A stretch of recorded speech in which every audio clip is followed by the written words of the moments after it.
Good evening to everyone. Welcome to vision MPTET 2020। बात की जा रही है ईवीएस पेडागोजी की और इसके अंतर्गत जो हमारा टॉपिक रहेगा आज वो रहेगा पर्यावरण अध्ययन का महत्व एंड समेकित पर्यावरणीय शिक्षा। ओके, इसको हम डिस्कस करेंगे, लेकिन इनको डिस्कस करने के साथ ही हमें डिस्कस करना होगा पर्यावरण अध्ययन कराते समय तीन मुख्य बिंदु। वो कौन से तीन मुख्य बिंदु हैं जो अध्यापक को फॉलो करने होते हैं किसी भी चीज़ को समझाते समय, किसी भी चीज़ का अध्ययन कराते समय। ओके, तब हम बात करेंगे आपके समेकित पर्यावरणीय शिक्षा की और नेक्स्ट हम बात करेंगे आपके पर्यावरण अध्ययन का महत्व क्या है। ठीक है ना, पर्यावरण अध्ययन का महत्व भी अगर आप समझा रहे हैं उसके लिए भी आपको सबसे पहले स्टेप जो फॉलो करना होगा वो तीन बिंदुओं को फॉलो करना होता है अध्यापक को। यहाँ से क्वेश्चंस आपके एग्जाम में पुटअप किए जाते हैं, तो बात कर लेते हैं सबसे पहले वो तीन मुख्य बिंदु। क्वेश्चन सीधे एग्जाम में पूछा जाता है कि वो कौन से तीन मुख्य बिंदु हैं कि अध्ययन कराते समय हमें फॉलो करने होते हैं अध्यापक को। तो वो होते हैं आपके समस्या, निदान एंड समाधान। ठीक है ना, आखिर ये समस्या जो आती है ये क्या है, ये समस्या जो होती है वो है क्या। अगर बात की जाती है, अगर आप पर्यावरण अध्ययन के महत्व को समझा रहे हैं, फॉर एग्जाम्पल पर्यावरण अध्ययन के महत्व को समझा रहे हैं, उस समय आपको जानकारी होना चाहिए हम किस स्तर के बच्चों को समझा रहे हैं, उनका मानसिक स्तर क्या है, उनकी मानसिक क्षमताएं क्या है, उनकी अभिरुचियां क्या हैं। क्योंकि हर एक स्तर के बच्चे की जो समस्याएं होंगी वो अलग अलग होंगी। प्राथमिक स्तर के बच्चे की समस्याएं कुछ और होंगी, माध्यमिक स्तर के बच्चे की समस्याएं कुछ और होंगी। तो ये सारी चीज़ें क्या है आपके अध्यापक को ध्यान में रखते हुए क्या होता है अध्ययन कराता है टीचर। ठीक है ना, तो बात की जाती है सबसे पहले समस्या की। यदि बात की जाती है कक्षा 1 to 5 क्लास की, कक्षा 1 to 5 क्लास तक के स्तर के बच्चों की अगर बात की जाती है तो आप पाएंगे कि प्राथमिक स्तर के बच्चों की जो मानसिक स्तर के आधार पर इनकी समस्याएं भी अलग अलग होती हैं। प्राथमिक स्तर के बच्चे की समस्याएं कुछ और होंगी, इनका मानसिक स्तर कुछ और होगा।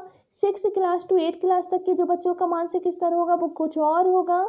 इसलिए अध्यापक को सर्वप्रथम बच्चों के मानसिक स्तर के आधार पर उनकी समस्याओं की जानकारी होनी चाहिए। ठीक है ना, अर्थात अध्यापक को पहले से ये जानकारी होती है, ये पहले से ही शिक्षण दे दिए जाते हैं कि अध्यापक किस लेवल पे पढ़ा रहे हैं। ठीक है ना, प्राइमरी लेवल पे जा रहे हैं या आपके माध्यमिक स्तर पर पढ़ाने जा रहे हैं, किस लेवल पे जा रहे हैं। अगर वो प्राइमरी लेवल पे जा रहे हैं तो उन्हें जानकारी होना चाहिए 1 to 5 क्लास तक के बच्चों का जो मानसिक स्तर होता है वो क्या होता है, उनकी जो मानसिक क्षमताएं होती हैं वो क्या होती हैं, उनकी जनरली जो समस्याएं आती हैं, उनकी जो क्यूरियोसिटी होती है वो किस तरीके की होती है। ठीक है ना, ये सारी चीज़ें, उनकी जानकारी उन्हें कितनी होती है, ये सारी चीज़ें मतलब अध्यापक को पहले से आपके शिक्षण के माध्यम से उनको समझा दी जाती हैं, या हम कह सकते हैं उनको पूरी जानकारी होती है इस लेवल पे बच्चा इस तरीके की एक्टिविटीज़ कर सकता है। ओके, तो बात की जाती है इस स्तर पर बच्चों की जो समस्याएं होती हैं जनरली देखी गई हैं 1 to 5 क्लास तक के बच्चों की, वो क्या होती हैं। फर्स्ट है आपकी क्या है कि समस्या। अब क्या है कि जो समस्या है वो क्यों आती है। इस स्तर पर बच्चे आपने परिवेश की बहुत सी वस्तुओं से परिचित ना होने के कारण, या हम कह सकते हैं अध्यापक कुछ पढ़ा रहा है वो टॉपिक के बारे में अगर बच्चा नहीं जानता है तो स्वाभाविक सी बात है कि वो आपके सामने क्या है आपका क्वेश्चन पुटअप करेगा, सर ये क्या है। अगर वो नहीं जानता, उसने परिवेश में अपने कभी नहीं देखा, तो वो आपके सामने जनरली ये क्वेश्चन हर बच्चा इस एज का रखेगा कि क्या है ये। ओके, तो वही बात की जाती है जो आपकी दूसरी समस्या जनरली देखी जाती है वो है आपका अवांछित व्यवहार। जो 1 to 5 क्लास के बच्चे हैं उनकी एज क्या होती है, 6 वर्ष से लेकर के 10 वर्ष तक के बच्चे। अब आप समझ सकते हैं इस तरीके की इस उम्र के जो बच्चे होते हैं इनमें जो अवांछित व्यवहार होते हैं, जैसे कि आपके मारना, पीटना, चोरी कर लेना, मतलब किसी की चीज़ों को रख लेना, झूठ बोल देना, इस तरीके की क्या है आपके अवांछित व्यवहार भी बच्चों में देखने मिलते हैं। तो अध्यापक को ये क्या है पहले से जानकारी होती, तो उन्हें ये देखना है कि आखिर कौन सी समस्याएं आती हैं क्लास में। जब वो जान जाएंगे कि इस तरीके की समस्याएं हमारी क्लास में क्या है आ रही हैं बच्चों के द्वारा, तो दूसरा जो स्टेप होता है निदान। अब वो समस्या का जो निदान है अर्थात समस्या को पहचानने की कोशिश करेंगे। समस्या उन्होंने जान ली कि समस्या ये है, अब समस्या को जानने के लिए उन्हें पता करना होगा कि इसके पीछे आखिर कारण क्या है। निदान शब्द क्या होता है, जो डायग्नोज है, जो निदान है उसका मतलब ही होता है व्यवहार का कारण जानना, कमियों का पता लगाना। आखिर अगर बच्चा ये इस तरीके की जो समस्या क्रिएट कर रहा है उसके पीछे कारण क्या है, वो आपका निदान कहलाता है। ठीक है ना। तो इसका जो कारण है वो क्या है, अगर क्वेश्चन कर रहा है कि वो क्या है, हम नहीं जानते, अगर बच्चा नहीं जानता कि वो क्या है इसलिए वो पूछ रहा है, तो टीचर को ये पता लगाना होगा क्या बच्चे ने अपने परिवेश में कभी इस तरीके की चीज़ों को नहीं जाना, क्या उसको इसके बारे में पूर्व ज्ञान नहीं है इसलिए वो इस तरीके क्वेश्चन से रख रहा है हमारे सामने। हो सकता है ये रीजन हो। दूसरा हो सकता है अगर बच्चा क्या है अवांछित व्यवहार कर रहा है, तो यहाँ पर अध्यापक अंदाजा लगा सकता है, मतलब जानकारी लगाएगा क्या कमी है, क्या किसी बच्चे ने इसको परेशान किया इसलिए वो इस तरीके का व्यवहार कर रहा है, क्या बालक शरारती प्रवृत्ति का है इसलिए बालक ऐसा व्यवहार कर रहा है। मतलब इस तरीके के क्या है अध्यापक क्या करेंगे, निदान के माध्यम से समस्या को क्या करेंगे, समस्या के कारण को जानने का प्रयास करेंगे। ओके, जब ये आपके 2 स्टेप फॉलो कर लिए जाते हैं तो नेक्स्ट स्टेप आपका आता है समाधान। समाधान जो होता है वो 2 चरण पूर्ण करने के पश्चात ही अगला आपका और अंतिम चरण होता है समाधान। इसके अंतर्गत आपके 2 फॉलो किए जाते हैं स्टेप। फर्स्ट होता है निर्देशन, सेकंड होता है परामर्श। अगर बात की जाती है निर्देशन की, तो निर्देशन किस तरीके का होता है, डायरेक्ट क्वेश्चन पूछा जाता है, सामूहिक होता है। जैसे कि आप देख सकते हैं यहाँ पर जो सावधान कृपया धीरे चलिए आगे अंधा मोड़ है, ये निर्देशन है, ये सामूहिक है, सभी के लिए कहा गया है। कुछ लोगों ने देख लिया है तो रुक गए हैं, कुछ लोगों ने नहीं देखा तो वो तेज चले जा रहे हैं। लेकिन ये होता कैसा है, निर्देशन वो सामूहिक होता है, व्यक्तिगत नहीं होता है, ये याद रखना है। नेक्स्ट है आपका परामर्श। तो परामर्श आपका 2 तरीके का होता है, एक होता है व्यक्तिगत और एक होता है सामूहिक। जब आप व्यक्तिगत रूप से किसी को परामर्श दे रहे हैं तो वो व्यक्तिगत परामर्श कहलाता है। फॉर एग्जाम्पल, जब अध्यापक किसी पिछड़े हुए बालक को व्यक्तिगत रूप से सलाह दे रहा है, ठीक है ना, उसकी समस्याओं को ध्यान में रखते हुए उसको सलाह दे रहा है कि आप ऐसा कीजिए, आप ऐसा कीजिए, तो वो आपके क्या है, व्यक्तिगत परामर्श हो जाते हैं। वहीं अगर अध्यापक कक्षा में समस्या का समाधान सामूहिक रूप से अगर कर रहा है तो वो सामूहिक निर्देशन कहलाता है। ठीक है ना, ये सामूहिक निर्देशन नहीं, आपका क्या हो जाएगा, सामूहिक निर्देशन, और सामूहिक आपका क्या है, परामर्श कहलाएगा। ठीक है ना, निर्देशन भी दिए जा सकते हैं और सामूहिक परामर्श भी किए जा सकते हैं। ठीक है ना, दोनों हो सकते हैं। यहाँ पे निर्देशन आपने देख ही लिया सामूहिक, और ये सामूहिक परामर्श कहलाता है अगर वो समस्या का समाधान आपका क्या सामूहिक रूप से करता है। कंफ्यूज नहीं होना आपको, यहाँ परामर्श आपका सामूहिक भी होता है और व्यक्तिगत होता है, लेकिन निर्देशन आपका सामूहिक होता है ओनली। ओके, बात की जाती है नेक्स्ट इसमें समेकित और एकीकृत पर्यावरण की। समेकित और एकीकृत पर्यावरण क्या है, आखिर हमने पहले भी डिस्कस किया है। ये जो विषय है आपका, शिक्षा का जो विषय है वो किस मंत्रालय के अधीन होता है, वो होता है आपका HRD मंत्रालय।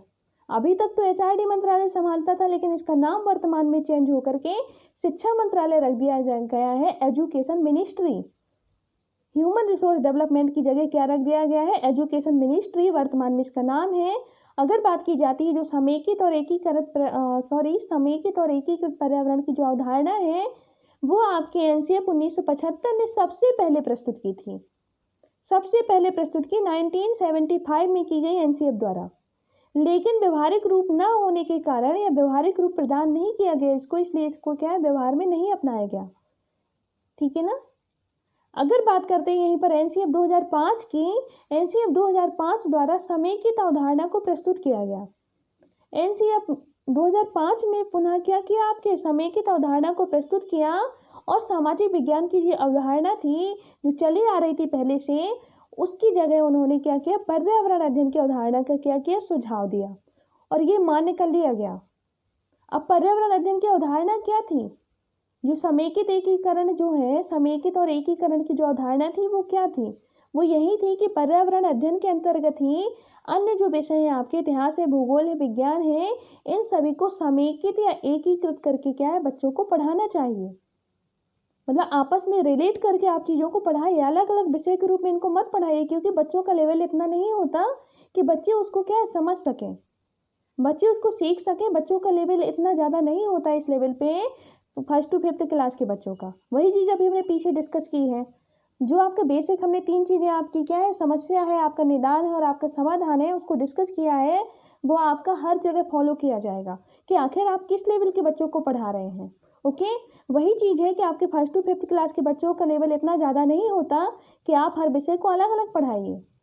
आपको क्या करना है, वहाँ पर कौन सी अवधारणा फॉलो करना है, आपको समेकित या एकीकृत की, यानी कि अन्य जो विषय है आपको उसको भी पर्यावरण अध्ययन के अंतर्गत ही रखना है और उसको क्या है रिलेट करके बच्चों के सामने क्या करना है, प्रस्तुत करना है।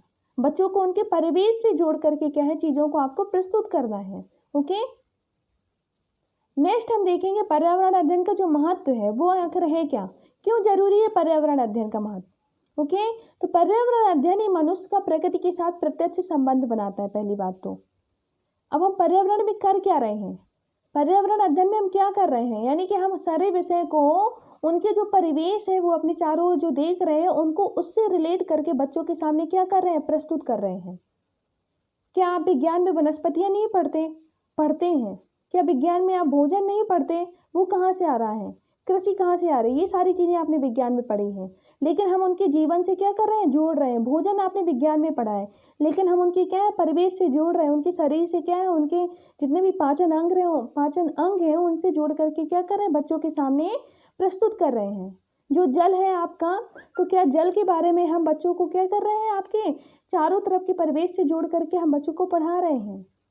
ठीक है ना, तो इस तरीके से क्या है, इसका जो मनुष्य का प्रकृति के साथ किस तरीके का संबंध बन जाता है, प्रत्यक्ष संबंध बन जाता है पर्यावरण अध्ययन के माध्यम से, जो कि मनुष्य को प्रकृति से जोड़कर रखने के साथ साथ क्या हो रहा है, पर्यावरण के प्रति सकारात्मक दृष्टिकोण भी विकसित करता है।